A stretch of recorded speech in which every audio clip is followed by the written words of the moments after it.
Heute möchte ich euch mal ein bisschen was von Spulen erzählen. Und zwar haben wir ganz oft die Anfragen, bei mir läuft das immer schief mit dem Spulen. Das heißt also, es läuft schief, das Garn ist schief aufgerollt. Und es gibt ja ganz viele verschiedene Spulen und es gibt auch ganz viele verschiedene Systeme, wie aufgespult wird. Glücklicherweise ist es bei den neueren Maschinen sehr ähnlich. Bei älteren Maschinen zeigen wir nachher auch noch mal so ein paar grob. Also, wir möchten heute einfach mal erklären, wie spult man richtig auf, worauf muss man achten, damit das wirklich gleichmäßig aufgespult wird. Wir haben lauter verschiedene Systeme am Markt, und auch verschiedene Spulen. Wie ihr sehen könnt, hier in dieser Schublade haben wir mal einige verschiedene Spulen. Also, ich denke, das gibt bestimmt irgendwie 50, 60 verschiedene Spulen am Markt, wahrscheinlich sogar noch mehr. Jedenfalls die gängigsten, das sind tatsächlich diese hier. Das ist heute in den meisten Maschinen drin. Aber es gibt eben auch unterschiedliche Höhen. Pfaff hat zum Beispiel bei den alten Maschinen wieder viel flachere Spulen, also sowas in dieser Art, wobei das ist jetzt eine zum Beispiel von der Rika. Da gibt es halt sehr viele Unterschiede. Da müsst ihr immer darauf achten beim Kauf. Das muss wirklich genau passen. Also wenn die Spule nur 'n Millimeter höher ist, kann das zu Problemen führen, dass sie in der Spulenkapsel festklemmt oder dass der Faden oben, wenn er drüber gezogen wird, immer, wie soll ich sagen, also dran hängen bleibt in der Spule. Also, unbedingt darauf achten, gleicher Durchmesser, gleiche Höhe und auch gleicher Innendurchmesser, damit das auf die Spule raufpasst, also auf die Spulerspindel nachher raufpasst, wenn ihr aufspulen wollt. Aber ich zeige euch das jetzt mal direkt. Ich habe hier mal ein paar relativ gängige Spulen rausgesucht. Die werde ich nicht im Einzelnen durchgehen, aber 'n paar davon werden wir mal zeigen, wie die aufgespult werden, welche Maschine oder welcher Maschinentyp dazu gehört. Und hier haben wir schon mal ein paar Maschinen zurechtgestellt. Bei diesem Modell ist das relativ übersichtlich gemacht. Das heißt, wir haben eine Kennzeichnung. Man findet ja hier Aufdrucke. Die gestrichelte Linie ist in diesem Fall zum Spulen gedacht. Das heißt, ich nehme mal den Faden raus. Also hier bei der 1, dann hier unten rum, wieder nach oben, hier dann rüber. Und hier gibt es eine sogenannte Vorspannung. Also dieses Teil hier hat eine kleine Feder darunter. Und das sorgt dafür, dass der Faden nicht zu locker auf der Spule ist. Also hier muss ich jetzt erstmal den Faden da rumlegen und hier. Dann empfiehlt es sich beispielsweise den Faden hier kurz durch dieses Loch zu machen. So, ein Stückchen hochzuziehen und dann rauf zu machen. Oder alternativ kann man es auch ein paar Mal rumwickeln. Ich habe mich jetzt hier in dem Fall mal dafür entschieden, das da durchzuziehen. Wenn ich jetzt rüberschalte und ein paar Umdrehungen gemacht habe, kann ich noch mal stoppen, kann den Faden jetzt abschneiden. So, und kann dann weiterspulen. Ich zeige auch gleich noch mal eine andere Möglichkeit. Also hier kann ich jetzt so lange spulen, bis die Spule voll ist. Ich halte noch mal gleich an, wir müssen ja nicht ganz viele Spulen voll machen. Aber, oder nein, ich lasse jetzt einfach einmal durchlaufen. Also, wenn die Spule voll genug ist, wird die durch diesen Anschlag praktisch weggedrückt. Sie hört dann nicht vollständig auf, also sie springt nicht zurück, sondern man merkt, sie spult dann nicht mehr so gut. Dann solltet ihr auch aufhören, also die Maschine stoppen und den Spuler ausschalten, weil da ist so ein kleines Spulergummi da drin. Und dieses Spulergummi läuft sonst nicht mehr gleichmäßig, hat also keinen vernünftigen Druck mehr auf dem Handrad, wo es angetrieben wird. Und dann würde das auf Dauer praktisch abgeschliffen. Also ich mache jetzt mal Stopp und schalte es rüber. Und bei dieser Maschine ist es nur so, ich kann das auch hier gleich abschneiden. Ich hole noch mal eine andere Spule, weil ich dann noch mal was anderes zeigen möchte. So, hier haben wir noch mal eine Spule. Der andere Weg wäre also jetzt die Spule hier rauf machen, so rüberschalten, den Faden nehmen, ruhig ein bisschen länger lassen und jetzt hier ein paar Mal rumwickeln. So. Dann braucht ihr das nicht erst durch dieses kleine Löchlein fummeln. Bei diesem System ist es sogar so, dass hier unten ein Abschneider dran ist. Das heißt, ich kann das hier gleich abschneiden. Der Faden klemmt sich da fest. Dadurch rutscht das dann auch nicht mehr. Und wenn ich jetzt starte, kann ich auch jetzt hier die Spule füllen. Das müssen wir jetzt nicht nochmal wieder zeigen, wie es komplett aufgefüllt wird.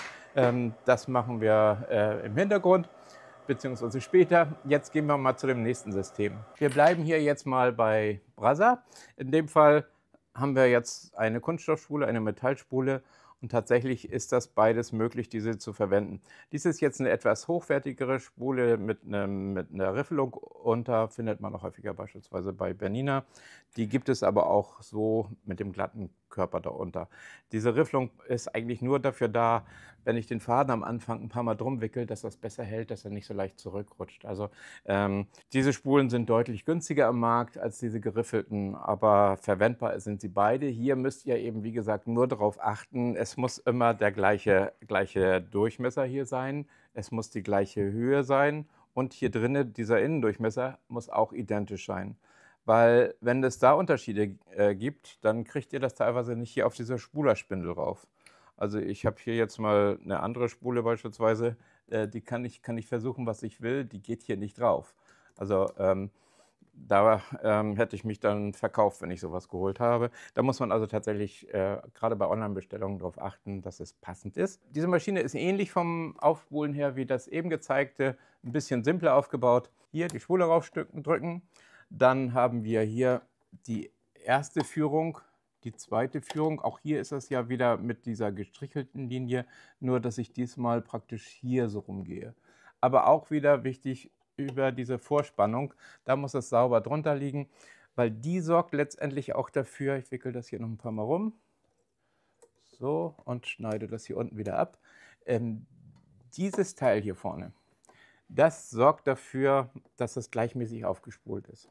Ist das zum Beispiel, sagen wir mal, euch ist mal was auf die Maschine gefallen oder ihr habt da mal was draufgestellt versehentlich und das Teil ist verbogen, dann wird das wahrscheinlich sehr schief aufspulen.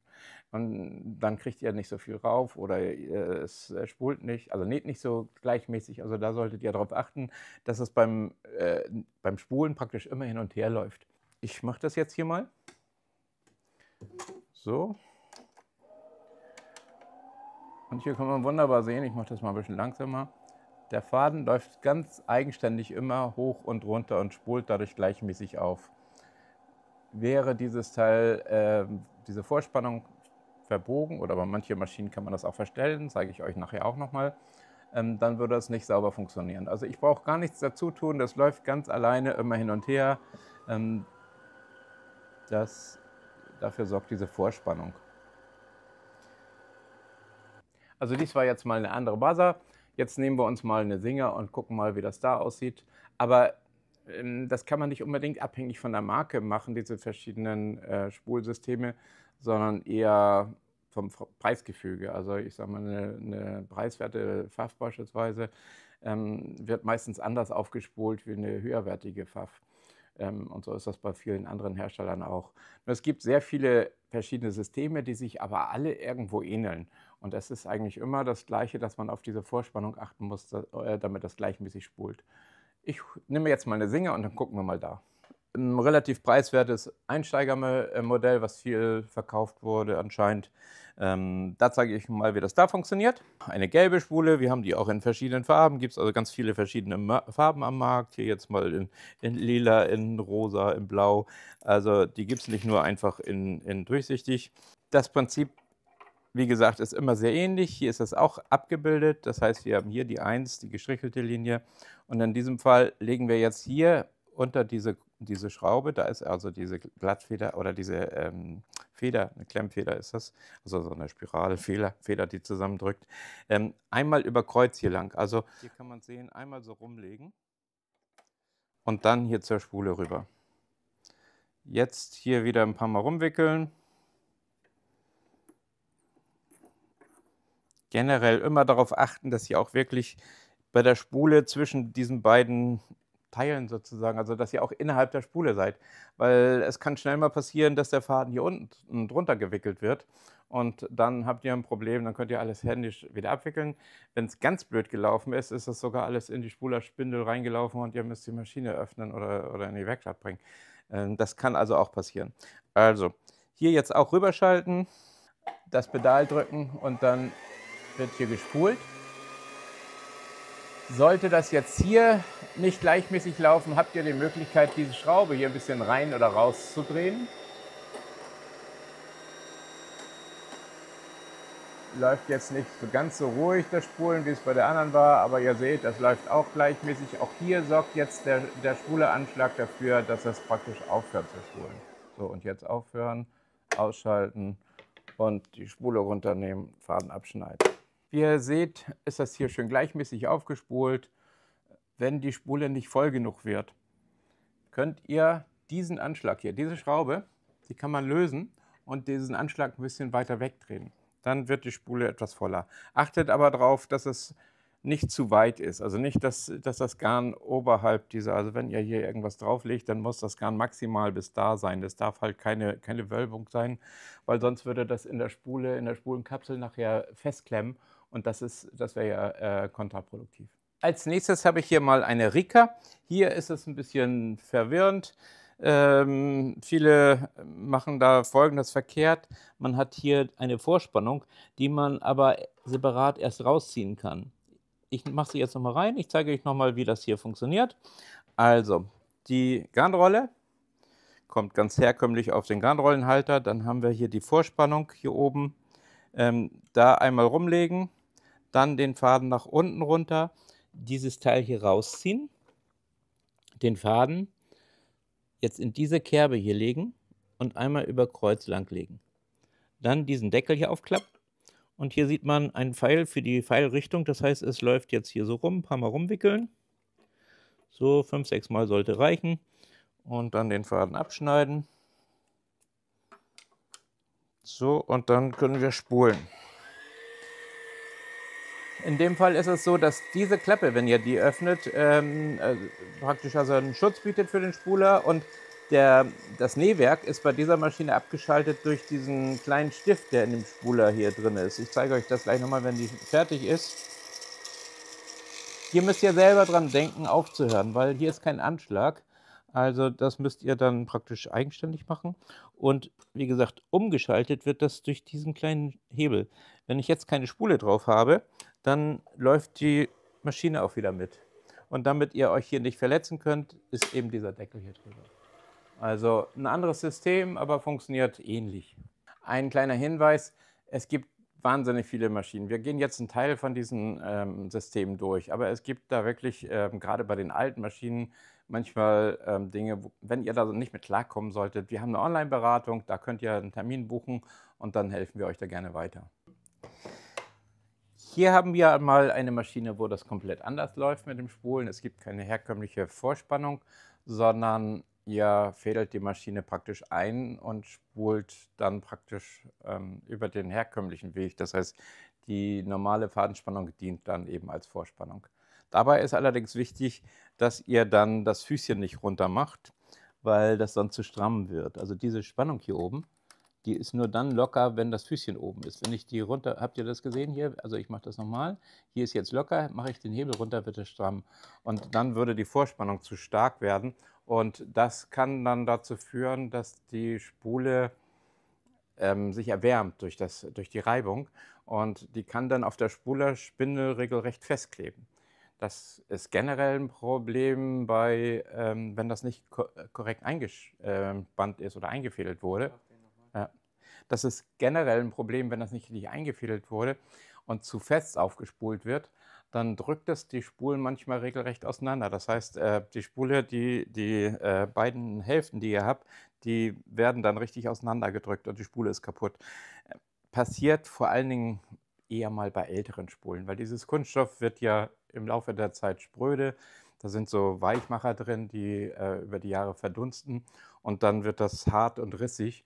Und wenn es dann eben innerhalb dieser Spule zu stark aufgespult wird, dann drückt es sie eben, wie gesagt, regelrecht auseinander. Jetzt mal hier bei der Husqvarna. Der normale Einfädelweg ist also hier lang, dann hier über diese Vorspannung nach unten, hinter diesen Hebel hier, dann über diesen Fadenhebel, den am besten nach oben drehen, dann ist es am einfachsten einzufädeln. So, da ist er jetzt dahinter gerutscht. Dann habt ihr am Nadelhalter hier eine Führung da. Theoretisch könnt ihr auch durch die Nadel fädeln und dann aufspulen. Ich würde das aber lieber nicht machen, weil das eben durch das kleine Öhr läuft. Ich nehme jetzt erstmal eine Spule hier raus. Die ist auch tatsächlich schon wieder komplett anders in der Form. Also wirklich darauf achten, wenn ihr Spulen nachkauft, dass das die richtige Spule für eure Maschine ist. Jetzt haben wir bei dieser Maschine hier auf der rechten Seite den Spuler. Hier haben wir die Spulerspindel. Und da kommt eben die Spule hier so drauf. Und der Faden, den hatten wir jetzt bisher nur bis zu dieser Führung eingefädelt. Am besten hier unter das Füßchen legen. So. Jetzt hier in diese Kerbe, dann um die Spulerspindel ein paar Mal rumwickeln. So.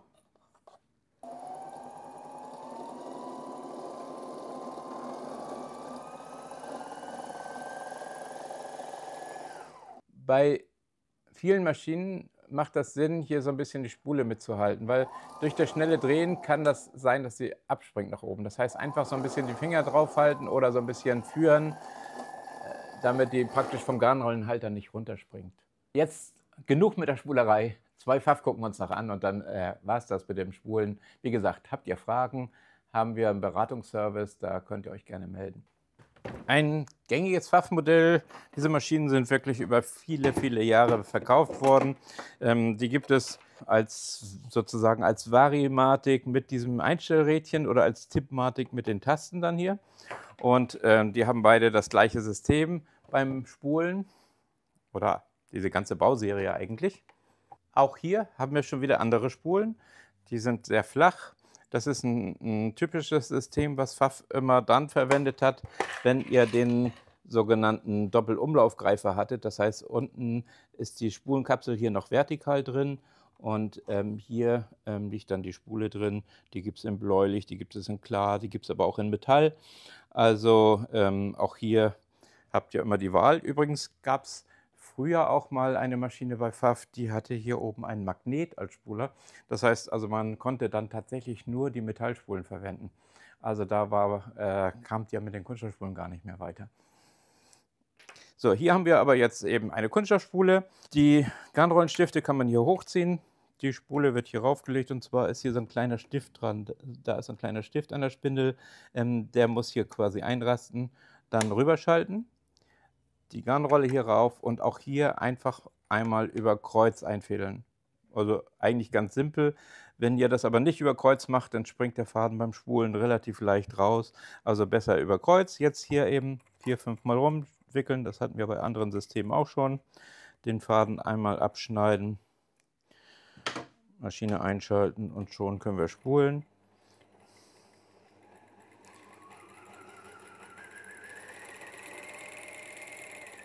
Eins der simpleren Spulsysteme. Wir zeigen jetzt nochmal eine Pfaff, wo ihr die Möglichkeit habt, sowohl durch die Nadel zu spulen, als eben auch nur über den Spuler, so wie das bei den meisten Maschinen ist. Pfaff Kreativ 1475 oder 1473 waren schon vollelektronische Maschinen bei Pfaff. Die sind schon mehrere Jahrzehnte alt, beziehungsweise die Produktion ist 35, 40 Jahre her. Sehr, sehr zuverlässige Maschinen. Ich finde sie immer noch kaufenswert, wenn man die mal irgendwo gebraucht ergattern kann. Werden allerdings auch gebraucht oft noch zwischen 300 und 600 Euro gehandelt. Also sind aber auch Maschinen, die vor 35 Jahren bei 3000 D-Mark damals gekostet haben. Aber sehr zuverlässig. Hier haben wir verschiedene Möglichkeiten beim Spulen. Wir können einmal, hier ist erstmal schon der Garnablauf wieder waagerecht, wie man das bei den heutigen Maschinen auch eigentlich immer hat. Dieses waagerechte Hinlegen der Spule hat den Vorteil, die Spule braucht nicht mitdrehen, sondern das Garn wird praktisch außenrum abgewickelt und das läuft wesentlich ruhiger, als wenn die Spule irgendwo stehen würde. Ach, by the way, wir haben ganz viele Gebrauchtmaschinen. Allerdings online fehlt mir meistens die Zeit, die einzupflegen oder uns die Zeit. Einfach mal nachfragen. Wir haben, ich möchte nicht lügen, aber bestimmt 150 Gebrauchtmaschinen stehen. Also das sind natürlich nicht alles solche Schätzchen.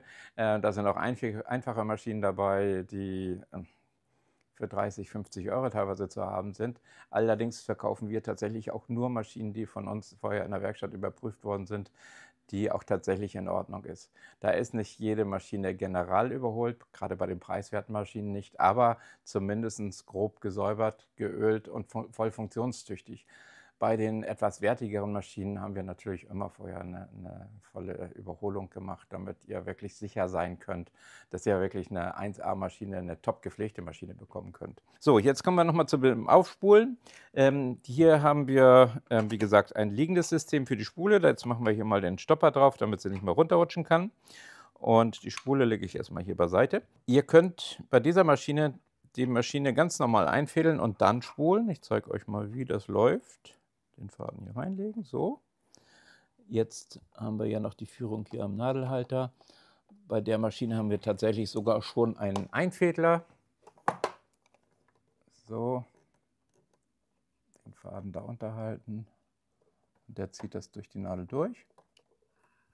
So, und jetzt den Faden unter das Füßchen legen. So. Und wieder nach oben gehen. Hier oben, hier haben wir ein Teil, das wir rausklappen können. So. Jetzt kann ich den Faden in diese Kerbe legen und hier hinterlegen. Und kann jetzt die Spule hier rauf machen, sodass hier ist es wieder mit diesem Stift. Das muss also ein bisschen gedreht werden, bis der Stift praktisch reinrutscht. Dann rüberschalten. Hier den Faden ein paar Mal um die Spule rumwickeln. So. Abschneiden. Und schon könnt ihr spulen. Spule, Handradauslösung noch lösen. Bei den neueren Maschinen ist das oft nicht mehr erforderlich. Bei älteren Maschinen muss man das noch machen. Und hier kann ich jetzt praktisch aufspulen. So, das ist der eine Weg, den es bei dieser Maschine gibt. Wie ihr hier, ich habe hier mal ein Handbuch, ein älteres Handbuch, nicht gerade in Deutsch, so wie es aussieht, aber das geht uns ja auch nur um die Bilder. Also es gibt einmal den Weg, den wir hier gerade gezeigt haben. Da wird das praktisch zu dieser Vorspannung, beziehungsweise eigentlich ist es nur eine Fadenführung, dahin geführt und dann zur Spule. Und bei dieser Darstellung wird das eben über die Garnrolle zu der Vorspannung, also hier ist dann die Vorspannung praktisch, hier ist es sichtbar, und dann aufgespult. Das machen wir jetzt auch mal. Dabei ist es egal, ob ihr diesen Garnrollenhalter nimmt oder den unteren. Es ist auf der Zeichnung zwar so dargestellt, dass wir diesen Garnrollenhalter hier nehmt, aber ihr könnt das genauso mit dem Standard-Garnrollenhalter machen. Ich persönlich finde das mit dem auch etwas besser, weil der etwas fester ist als dieser. Der ist in meinen Augen eigentlich nur dafür da, wenn man mit der Zwillingsnadel näht. Also, die Spule hier haben wir, Faden haben wir, der wird hier hintergehängt. Und dann dieses Teil wieder rausklappen. Diesmal aber nicht in diese Kerbe, sondern hier einmal rum. Am besten auch hier wieder über Kreuz. Dann hinter diese Nase, hier hinten, der Faden wird dahinter gehängt. So. Jetzt hat er praktisch hier die Vorspannung und wird dahinter geführt. Und wenn wir jetzt die Spule hier rauf machen, wieder darauf achten, dass sie einrastet. So, jetzt rüberschalten. Auch hier wieder ein paar Mal rumwickeln.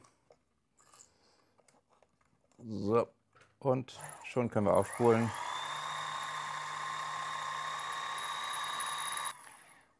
Wir haben euch mal ein paar verschiedene Möglichkeiten gezeigt, Garnrollen aufzuspulen oder die Unterfadenspulen aufzuspulen. Es gibt da noch viel, viel mehr weitere Varianten. Das würde aber irgendwann wahrscheinlich totlangweilig werden. Vor allen Dingen ist ja für jeden immer nur eins wahrscheinlich interessant. Der eine hat die Maschine und die anderen Videos oder die anderen Beispiele interessieren ihn alle nicht. Generell ist eigentlich immer nur wichtig, achtet darauf, dass der Faden wirklich richtig lang gelegt wird, dass er nirgendwo hängen bleibt, dass das Garn sich frei abwickeln kann, dass die Spule also nicht beispielsweise, wenn ich hier so bei dem waagerechten Prinzip zum Beispiel eine Holzspule, diese alten Holzspulen nehmen würde, die hatten so eine Kerben, dann muss ich darauf achten, dass dieser Stopper hier eine große Scheibe ist. Sie muss also praktisch größer sein als die Spule, weil sonst bleibt der Faden ja an dieser Kerbe hängen. Also solche Dinge, da müsst ihr darauf achten. Generell auf die Garnqualität solltet ihr sowieso immer achten, also nicht das allerbilligste Garn nehmen. Das fusselt sehr stark, das bringt oder hat auch häufiger Knoten dazwischen. Nimmt eine einigermaßen ordentliche Garnqualität und dann eben, wie gesagt, die Fadenführung, so wie sie im Handbuch sind, oder wenn ihr das Handbuch nicht mehr habt, ist das überwiegend eigentlich auch eher selbsterklärend.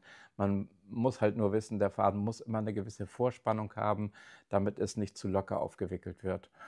Ja, und dann drücke ich die Daumen, dass das klappt bei euch. Ne? Bis zum nächsten Mal. Und wenn ihr das geholfen hat, wir haben hier oben verlinkt nochmal ein Video. Wir haben uns wirklich um die ganzen Einsteigerprobleme, also alles, was am Anfang so schief laufen kann, wie man dicke Sachen besonders gut nähen kann, weil das ist wieder so ein spezielleres Thema. Wir sind im Moment dabei, wirklich für alle möglichen Bereiche Videos zu erstellen, damit ihr, wenn ihr keinen habt, wo ihr eine Einweisung bekommt oder vielleicht eine gebrauchte Maschine irgendwo erworben habt, dass ihr trotzdem damit klarkommen könnt. Dafür erstellen wir diese Videos. Und wenn da mal irgendwas ist, was nicht erklärt worden ist, wir haben auch einen Beratungsservice, der praktisch dann genau auf deine Probleme eingeht. Also das ist zwar nicht kostenlos, da zahlt ihr einen kleinen Betrag für, aber dafür gehen wir dann auch genau auf deine Wünsche ein und auf deine Maschine ein. Also, bis zum nächsten Mal.